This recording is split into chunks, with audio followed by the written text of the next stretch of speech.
Hello friends, very welcome to you all. आज मैं आपके लिए लेके आया हूँ इनकम टैक्स एक्ट की स्टार्टिंग से पूरी वीडियो। मेरी जो पहली वीडियो है इनकम टैक्स के ऊपर, basic concept of income tax act 1961, उस पर थोड़ी लाइटिंग प्रॉब्लम थी, जिस कारण से बहुत सारे लोगों का कमेंट आ रहा था कि उसमें कुछ लाइटिंग इशू है। इसलिए मैं ये वीडियो फिर से आपके लिए लेके आया हूँ और दोबारा आपके लिए बना रहा हूँ। मैं अब इनकम टैक्स की वीडियो प्रॉपर बनाऊंगा, एक प्लेलिस्ट बनेगी और सारी वीडियो यहाँ पे अपलोड होने वाली है। तो अगर आप इनकम टैक्स की पूरी वीडियो देखना चाहते हो, basic concept, salary, PGBP, house property, capital gain, साथ ही साथ टीडीएस और उसके अदर कंसेप्ट्स, तो आप मुझे सब्सक्राइब कर सकते हैं, क्योंकि आपको हमारे चैनल पे सारी वीडियो मिल जाएगी फ्री ऑफ कॉस्ट। तो आइए अपनी वीडियो को स्टार्ट करते हैं, बिल्कुल भी डिले नहीं करते हैं और जानने की कोशिश करते हैं कि आखिर क्या है इनकम टैक्स एक्ट 1961। जैसा कि आप देख पा रहे हो आपके स्क्रीन के ऊपर, तो हम आज स्टार्ट करने वाले हैं इनकम टैक्स एक्ट 1961।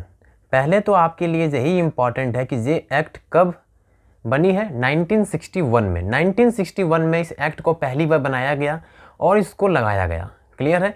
इसको हमने यूज़ करना स्टार्ट किया। अब देखो, यहीं से स्टार्ट होता है। अगर आप मेरे साथ बने रहोगे, बेसिक कंसेप्ट्स को ध्यान से सुनते रहोगे, तो आपको इनकम टैक्स में कभी कोई भी दिक्कत नहीं होने वाली, क्योंकि इनकम टैक्स इतने सिस्टमेटिक मैनर में बनाया गया है कि अगर आप एक सिस्टम से इसे पढ़ो तो आप कभी भी कहीं पे भी नहीं फंसने वाले। तो आप मेरे साथ बने रहो और देखो कैसे इनकम टैक्स एक्ट बनते रहता है। हम सबसे पहले स्टार्ट करेंगे सेक्शन 1। सेक्शन 1 क्या कहता है सर? अब देखो, हमने इस एक्ट का सबसे पहला सेक्शन उठाया, सेक्शन 1, कि सेक्शन 1 क्या है। सेक्शन 1 कहता है कि मैं इनकम टैक्स एक्ट हूं। ये कहता है कि दिस इज इनकम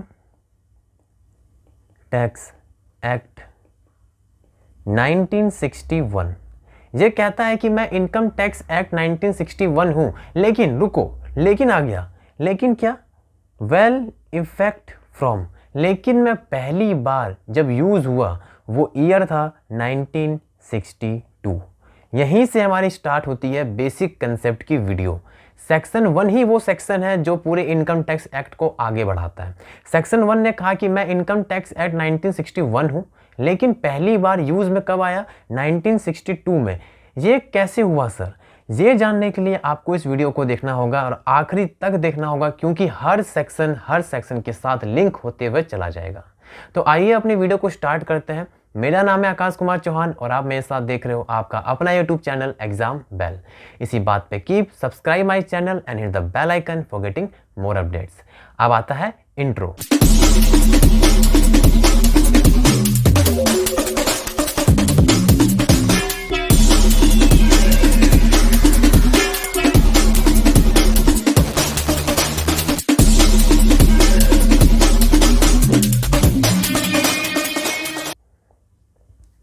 तो आइए अब स्टार्ट करते हैं वीडियो को। देखो, ऐसा क्यों होता है मैं आपको बहुत ही इजी तरीके से समझाऊंगा, आप खाली बने रहो। ये हो गया 1961 और ये है 1962। 1961 में पहली बार इनकम टैक्स एक्ट बनाया गया और इसको लगाया गया, लागू किया गया 1962। लेकिन पहली बार यूज़ में ये 1962 में आया। वो कैसे हुआ सर? वो ऐसे हुआ कि इनकम टैक्स किस पे लगती है। अगर मैं बात करूं कि इनकम टैक्स किसके ऊपर लगाया जाता है, तो इसका जो बेस होता है वो होता है इनकम। अब इनकम क्या होती है, कितने टाइप्स की होती है, अभी हमारे लिए वो इम्पॉर्टेंट नहीं है। इनकम कहीं से भी आई, सैलरी पर्सन की इनकम हो, प्रॉफिट के फॉर्म में इनकम हो, कैपिटल गेन के फॉर्म में इनकम हो या अदर सोर्स हो, अभी हमारे लिए वो इम्पॉर्टेंट नहीं है। तो इनकम के ऊपर लगता है इनकम टैक्स। और इनकम आपको कब मिलेगी? जब आप काम करोगे, काम करने के बाद आपको आपकी इनकम मिल जाएगी। तो यहाँ से क्लियर है कि अगर 1961 में इसको बनाया गया है तो आप पहले इनकम कमाओगे, तब तो आप इनकम टैक्स दोगे। तो हुआ क्या कि 1961 में हमने इनकम अर्न की, हमने इनकम अर्न की, कमाया इनकम। जब इनकम कमा लिया तो आप टैक्स पे कर सकते हो। तो पहली बार जो टैक्स पेड हुआ ना, वो टैक्स पेड हुआ 1962 में। अब आप खुद सोचो, इनकम टैक्स एक्ट बनाई कब गई थी? 1961 में। लेकिन पहली बार इस एक्ट को यूज़ कब किया गया? यूज़ किया गया 1962 में। इसीलिए हम कहते हैं कि सेक्शन 1 क्या कह रहा है, सेक्शन 1 कहता है कि मैं इनकम टैक्स एक्ट हूं, this is income tax act 1961, लेकिन वेल इफेक्ट फ्रॉम 1962, लेकिन पहली बार मुझे यूज किया गया 1962 में। ये आपका सेक्शन 1 है, एमसीक्यू के लिए मोस्ट इंपॉर्टेंट है, क्योंकि 1961 में एप्लीकेबल तो हुई, लेकिन इफेक्ट कब से हुई, इफेक्ट हुई 1962 से। अब हम आगे बढ़ते हैं। अब आप देखो सेक्शन 1 के साथ सब चलते रहेगा धीरे धीरे, सेक्शन 1 से 2 आएंगे, 2 से 3, 3 से 4, ऐसे आप आगे बढ़ते रहोगे धीरे धीरे धीरे धीरे। हमने आगे देखा कि हमने देखा 2 साल है मेरे पास, एक ईयर में मैं इनकम अर्न करता हूँ, एक ईयर में मैं टैक्स पे करता हूँ। तो जिस साल आप इनकम अर्न करोगे उसको हम बोलते हैं प्रीवियस ईयर, ठीक है, इसको हम क्या बोलेंगे, इसको हम बोलेंगे प्रीवियस ईयर। क्लियर है? जिस साल आप अपने इनकम टैक्स को पे करोगे, पेड वर्ड सही नहीं होगा क्योंकि क्या पता आप पे करो या ना करो, कोई डिफ़ॉल्ट हो जाए, तो हमने कहा कि जिस साल इनकम टैक्स निकाली जाती है, ठीक है, हम इसको बोलेंगे जिस साल इनकम टैक्स कैलकुलेट की जाती है, उसको हम कौन सा ईयर बोलेंगे, उसको हम बोलेंगे असेसमेंट ईयर। असेसमेंट ईयर क्यों सर? क्योंकि इनकम टैक्स को असेस्ड किया गया, निकाला गया, तो असेसमेंट ईयर।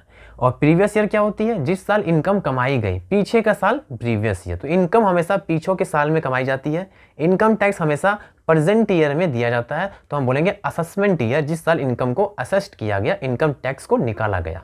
क्लियर है? आप यहाँ ध्यान देना कि जो प्रीवियस ईयर है ना, वो आपकी सेक्शन नंबर 3 है। अब आप खुद सोचो सेक्शन नंबर 3 कहाँ से आया? सेक्शन 1 में से ही निकला हुआ है। और जो असेसमेंट ईयर है वो है सेक्शन नंबर 29। सेक्शन 29 है असेसमेंट ईयर। अब हम बात करते हैं धीरे धीरे कर कि आखिर इसकी डेफिनेशन क्या है। तो आइए आगे बढ़ते हैं। अब हम बात करने वाले हैं सबसे पहले सेक्शन नंबर 3 की। क्यों सर 29 क्यों नहीं पहले? क्योंकि सेक्शन 3 का डेफिनेशन कुछ इस तरीके से लिखा गया है कि आपको पहले सेक्शन 3 को ही पहले पढ़ना पड़ेगा। सेक्शन 3 क्या था? सेक्शन 3 है प्रीवियस ईयर। और प्रीवियस ईयर क्या होती है सर, बता दो। तो प्रीवियस ईयर वो ईयर है जिस ईयर में आपने इनकम को कमाया, लेकिन डेफिनेशन एक्ट के अंदर ऐसी नहीं लिखी गई थी। डेफिनेशन लिखी गई है कि it is a financial year. आपके लिए इंपॉर्टेंट है कि प्रीवियस ईयर क्या था? प्रीवियस ईयर एक फाइनेंशियल ईयर है। It is an financial year which is immediately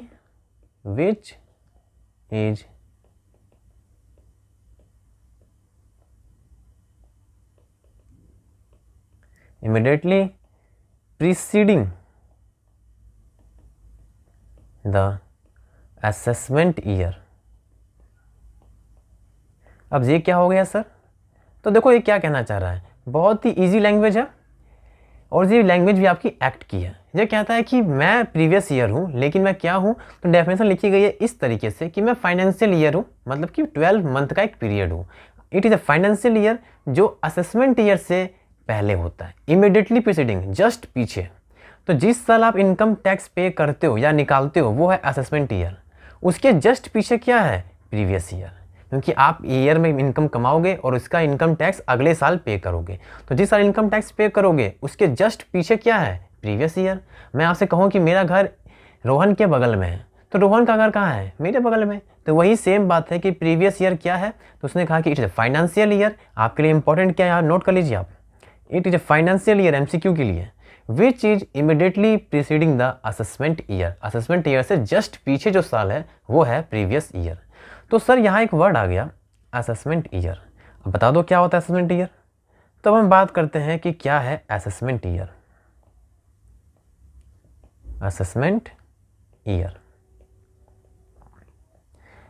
section number 29। आपको सेक्शन याद रहेगा तो बहुत अच्छी बात है, याद नहीं रहे तो आप बिल्कुल भी इसको कोड डाउन नहीं करके आओगे। आपको सेक्शन याद नहीं है, आप सिर्फ डेफिनेशन लिख के आओगे। याद है तो बहुत अच्छी बात है, सेक्शन को जरूर कोट किया जाए, ठीक है। अब क्या होती है असेसमेंट ईयर सेक्शन 29 के हिसाब से? तो बिल्कुल आसान आंसर है इसका, in which year, in which year income tax assessed जिस साल आप इनकम टैक्स निकालते हो वो क्या है? Assessment year. जिस साल आप इनकम कमाते हो वो क्या है? Previous year. लेकिन हम ऐसे नहीं बोलने वाले, हम कैसे बोलेंगे कि it is a financial year immediately preceding the assessment year. Clear हुआ? तो हमने अब तक 3 सेक्शन देखे। Section 1, this is income tax act 1961 which well effect from 1962। हमने देखा section 2, 9 assessment year, in which year income is assessed, previous year. Section number 3, it is a financial year which immediately preceding the assessment year.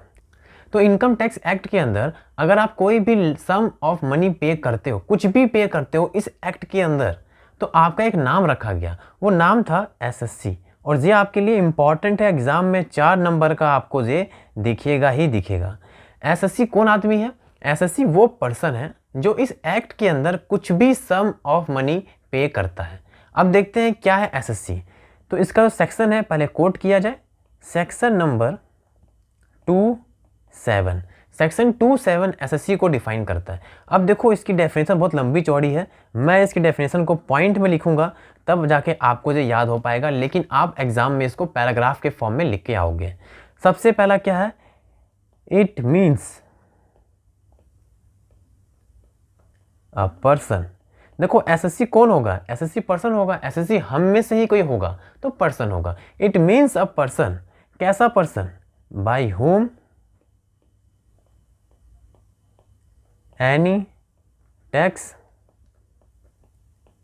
और any other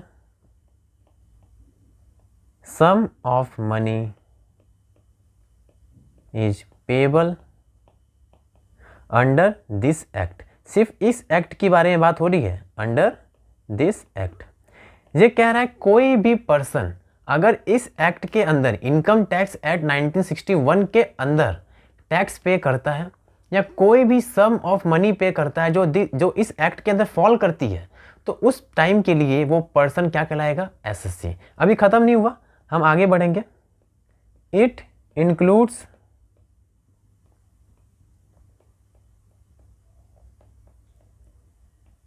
every person in respect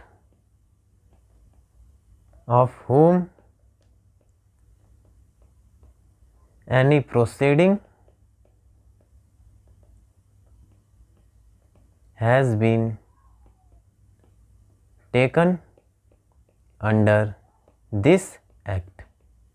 अब ये क्या लिख दिया sir आपने? इसका मतलब है कि अगर इस एक्ट के अंदर आपके ऊपर कोई भी कार्रवाई हो रही है तो उस समय आपको हम क्या बुलाएंगे? आपको हम बुलाएंगे एसएससी। तो इस एक्ट के अंदर अगर आपने टैक्स पे किया तो आप एसएससी हो। इस एक्ट के अंदर आपने मनी पे किया तो आप एसएससी हो। इस एक्ट के अंदर अगर आपके ऊपर कोई कार्रवाई हो रही है तो भी आप एसएससी हो। अभी भी खत्म नहीं हुई, अब बात आएगी गारंटी की। अब इसमें अगला वर्ड है some time a person become assessable in respect of income of other person। कभी कभी क्या होता है कि हम दूसरे के इनकम के लिए एसएससी बन जाते हैं। क्यों? आपने उसकी गारंटी ले रखी होती है इस केस में। वो केस क्या होता है वो हम आगे जाके देखेंगे फ्यूचर में। अभी क्या है कि कभी कभी क्या होता है दूसरे के इनकम के लिए भी हम एसएससी बन जाते हैं, मतलब कि हम उसके बदले टैक्स पे करेंगे। ऐसा भी कुछ केस आएगा आपके एक्ट के अंदर। तो देखो अभी हमने क्या 4 पॉइंट लिखा। एसएससी कौन है? जो कोई भी सम ऑफ मनी पे करे, टैक्स पे करे, जिसके ऊपर कोई कार्रवाई हो रही हो या आपने किसी का गारंटी ले रखा है तो भी आप एसएससी हो। इसके बाद 2 लोग को इंक्लूड किया गया। इट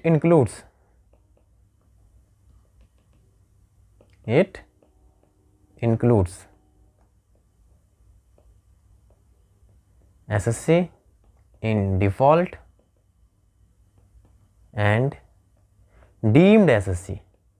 ठीक है, assessee in default and deemed SSC. Clear है? इसके ऊपर भी हम अलग से सेपरेट वीडियो में डिटेल में बात करेंगे आखिर क्या होती है एसएससी इन डिफॉल्ट और क्या होती है डीम एसएससी। तो आपसे कोई पूछे कि एसएससी क्या है तो ये आपकी पूरी डेफिनेशन है, एग्जाम के लिए एकदम हाईलाइटेड है, इंपॉर्टेंट है एकदम।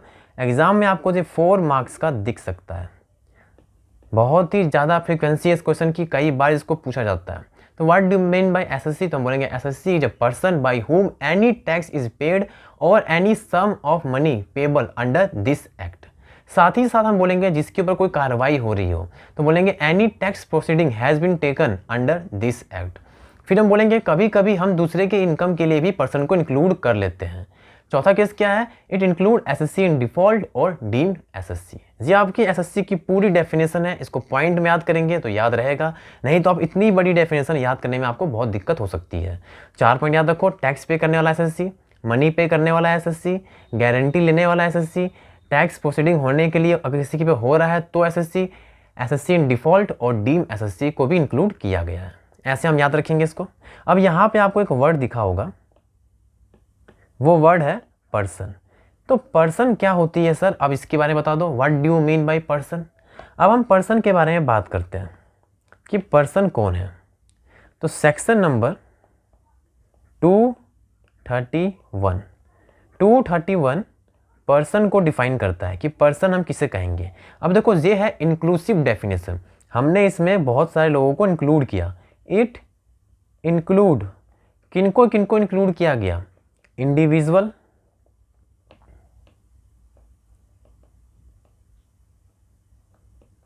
HUF, firm, company, AOP, BOI और है आर्टिफिशियल जुडिशियल पर्सन। और अब आप मजे की चीज़ देखो, लास्ट में क्या है, अदर्स। जो यहाँ नहीं आ पाया उसके लिए अदर्स तो है, तो पर्सन में सब को ही आ जाते हैं। पर्सन कौन है, individual, HUF, company, firm, AOP, BOI, artificial judicial person और अदर्स। ये है सेक्शन 231 पर्सन की डेफिनेशन। MCQ के लिए आपके लिए ये इंपॉर्टेंट हो सकती है, बाकी डेफिनेशन के लिए आपके लिए इंपॉर्टेंट बिल्कुल भी नहीं है। अब हम बात करते हैं सेक्शन नंबर 4 की, क्योंकि हमने देखा सेक्शन 1 हो गया, सेक्शन 2 हो गया, 3 हो गए, 4 की बात कर लेते हैं। 4 क्या है, 4 है charging section of income tax act 1961। अब चार्जिंग सेक्शन क्या होती है सर, चार्जिंग सेक्शन मीन्स जहाँ पे पूरी समरी लिखी गई होगी। अगर मैं आपसे बोलूँ कि आपके पास बुक है, बुक के पहले कंटेंट्स होते हैं, वो कंटेंट्स आपको बता देते हैं कि बुक में क्या है। तो हम अगर बोले चार्जिंग सेक्शन क्या होती है, तो इनकम टैक्स एक्ट की पूरी समरी। तो charging section of income tax act की पूरी समरी कहाँ लिखी गई है, सेक्शन 4 में। क्या लिखा गया है कि रेट क्या होगा इनकम टैक्स का, कौन पर्सन पे इनकम टैक्स लगेंगे, कौन सा फाइनेंस एक्ट एप्लीकेबल है, कितना एग्जम्पशन मिलना है, कितनी आपको डिडक्शन मिलेगी, ऐसे सारे आपको समरी यहाँ मिल जाएंगे सेक्शन 4 के अंदर, charging section of income tax act 1961। आपके MCQ के लिए जो मोस्ट इंपॉर्टेंट है, एग्जाम में कई बार पूछते हैं आपसे कि चार्जिंग सेक्शन क्या है इनकम टैक्स एक्ट 1961 का, तो सेक्शन 4। बाकी इसके ऊपर कोई थ्योरी आपके लिए नहीं बन सकती, क्योंकि ये खाली एक समरी फॉर्म होती है, आपको इसके बारे में डिटेल में पढ़ना होगा एक एक कर। हम आगे बढ़ते हैं और अब हम बात करेंगे एक्सेप्शन की। ये आपके लिए मोस्ट इंपॉर्टेंट है, क्योंकि ये क्वेश्चन आपको कई बार दिखेगा आपके एग्जाम के लिए, और हाई फ्रीक्वेंसी क्वेश्चन है 4 मार्क्स के लिए। किसका exception sir, exception of previous year, या हम बोल सकते हैं एक्सेप्शन ऑफ असेसमेंट ईयर। मतलब सर, मतलब ये हुआ कि इनकम हम कमाते हैं प्रीवियस ईयर में और टैक्स पे करते हैं असेसमेंट ईयर में, लेकिन कुछ ऐसे एक्सेप्शन हैं जहाँ पे हम असेसमेंट ईयर का वेट नहीं करते, प्रीवियस ईयर में ही पैसा कमाया और प्रीवियस ईयर में ही इनकम टैक्स पे कर दिया। ऐसे कौन कौन से कंडीशन हैं वो मैं आपको बताने वाला हूँ। अब जल्दी से वीडियो को लाइक कर दीजिए, क्योंकि ये आपके लिए मोस्ट इंपॉर्टेंट क्वेश्चन होने वाला है। वीडियो में अगर यहाँ तक पहुँचे हो तो आपको बताने जा रहा हूँ मैं मोस्ट इंपॉर्टेंट क्वेश्चन जो आपके एग्जाम में लगभग तय है आना, बिल्कुल भी इसको स्किप मत करिएगा। क्या है एक्सेप्शन ऑफ प्रीवियस ईयर, इस क्वेश्चन को और कैसे पूछ सकता है आपसे, एक्सेप्शन ऑफ असेसमेंट ईयर, और कैसे पूछेगा कि कुछ पॉइंट बताओ जहाँ पे इनकम को प्रीवियस ईयर में अर्न किया जाता है and tax payable in previous year also. ऐसे भी इस क्वेश्चन को पूछा जा सकता है। अब वो क्या केस है, तो वो 4-5 केस अब आप देख लीजिए। तो पहला जो केस है वो है फॉरेन शिपिंग बिजनेस।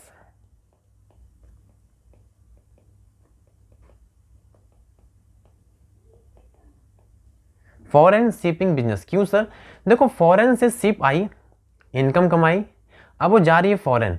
अब आप बोलोगे कि 1 साल बाद आना तब मेरे को टैक्स देना, क्योंकि अभी तो प्रीवियस ईयर है।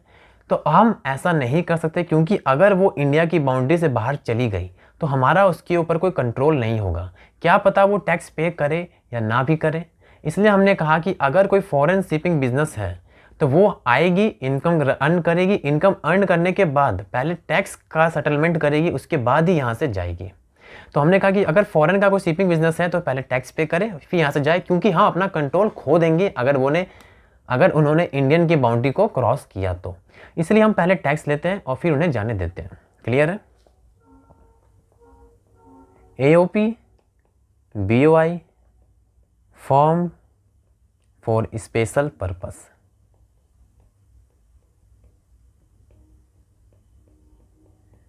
देखो, मैंने एक स्पेशल पर्पस के हिसाब से कोई बिजनेस खोला है। मैंने कहा कि ये मेरा पर्पस है, मान लो अभी जो चल रहा है सिचुएशन वो है कोविड का। मैंने कोविड के टाइम पे एक हेल्थ केयर खोला। मैंने कहा कि जब कोविड ख़त्म हो जाएगी तो मैं अपना बिजनेस बंद कर दूंगा। मान लेते हैं कोविड ख़त्म हो गई 1 महीने के अंदर, लेकिन हमारा साल तो ख़त्म नहीं हुआ, ईयर तो ख़त्म नहीं हुई है।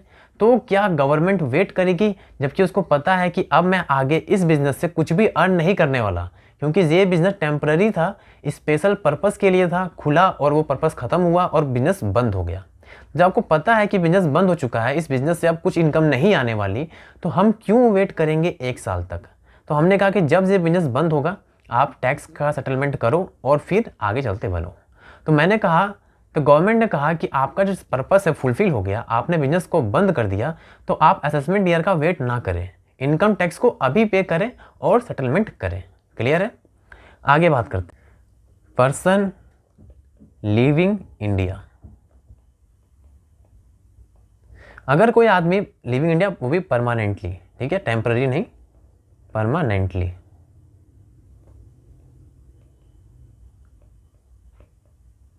अगर कोई पर्सन इंडिया को लीव कर रहा है परमानेंटली, मतलब कि वो इंडिया कभी नहीं आएगा, तो इंडिया के बाहर जाते ही आप उसके ऊपर अपना कंट्रोल खो दोगे। इसलिए आप चाहते हो कि जब वो इंडिया से बाहर जाए परमानेंट, तो आप उससे पहले इनकम टैक्स सारा ले लो, उसके बाद उसको जाने देंगे, क्योंकि हम अपना कंट्रोल उसके ऊपर खो सकते हैं इसी कारण से। ठीक है? चौथा जो केस है, पर्सन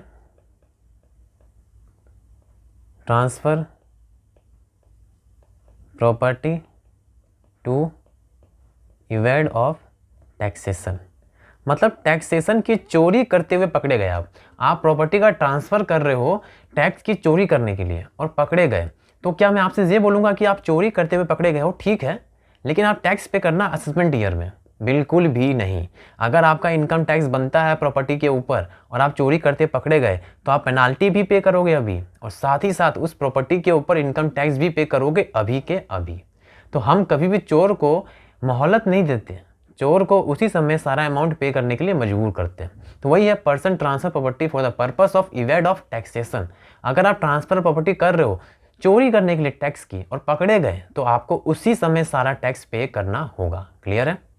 और लास्ट है discontinuous of business. Discontinuous of business बिल्कुल सिंपल सी बात है। मैंने अपना बिजनेस बंद कर दिया, परमानेंटली बंद कर दिया, तो अब आप क्यों वेट करोगे, या मैं क्यों वेट करूंगा कि असेसमेंट ईयर में टैक्स पे करूंगा, जब मेरे को पता है कि इस बिज़नेस से अब मैं इनकम नहीं अर्न करने वाला, तो इस बिज़नेस के इनकम टैक्स को मैं अभी पे कर देता हूँ ना।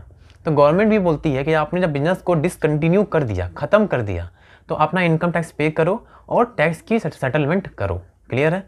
तो हमने देखा 5 पॉइंट है फॉरेन सेमी बिजनेस, क्योंकि हम अपना कंट्रोल उसके ऊपर खो देते हैं। फिर हमने देखा AOP और BOI form for special purpose, अगर किसी पर्पस के लिए बना है, पर्पस फुलफिल हुआ, बिजनेस डिसकंटिन्यू हुआ, टैक्स को पे कर दो। इसी पॉइंट के साथ ये पॉइंट कनेक्ट है, डिसकंटिन्यू ऑफ बिजनेस, बिजनेस खत्म हो गया, टैक्स की पेमेंट कर दो, क्यों वेट करना। पर्सन लिविंग इंडिया परमानेंटली, अगर आप इंडिया से बाहर जा रहे हो परमानेंटली, तो गवर्नमेंट आपके ऊपर कंट्रोल खो देगी, इसीलिए आपसे चाहती है कि इनकम टैक्स पे कर दो, उसके बाद खुशी से जाओ। अगला पॉइंट है person transfer property for evade of taxation. अगर आप प्रॉपर्टी का ट्रांसफर कर रहे हो चोरी करने के लिए टैक्स की और पकड़े गए तो आपको मोहलत नहीं मिलती, पेनाल्टी भी पे करोगे और टैक्स भी अभी के अभी पे करोगे। ये आपकी पूरी basic concept of income tax act 1961 है, जहाँ हमने section 1, section 29, section 3, section 231, section 27 और साथ ही साथ सेक्शन नंबर 4 को भी हमने कवर किया विद एक्सेप्शन। तो अगर आपको ये वीडियो अच्छी लगी, आपने इस वीडियो से कुछ भी सीखा, तो वीडियो को लाइक जरूर करिएगा, अपने दोस्तों के साथ शेयर करिए, क्योंकि सबके एग्जाम आ रहे हैं, सब कुछ सीख पाएँ। और मेरे साथ बने रहिए, चैनल को सब्सक्राइब कर लीजिए, क्योंकि इस चैनल पे आपको इनकम टैक्स की हर रेगुलर आपको एक वीडियो मिलने ही वाली है। ये मेरी गारंटी है आप सभी को, ये मेरा प्रॉमिस है आप सबको कि आपको एवरीडे एक वीडियो इनकम टैक्स की मिलेगी ही मिलेगी। तो इसी खुशी में चैनल को सब्सक्राइब कर लें, और अगर आपको कंटेंट सही लगे वीडियो को लाइक भी करिएगा। कोई डाउट हो कमेंट करिए, कमेंट को मैं आप कमेंट को रिप्लाई दूंगा, आपकी डाउट को वहीं पे क्लियर करने की पूरी कोशिश करूंगा, और कुछ बड़ा डाउट हुआ उसके ऊपर एक सेपरेट वीडियो बनाई जाएगी। तो मिलते हैं एक नई वीडियो पे, तब तक के लिए thank you and have a nice day.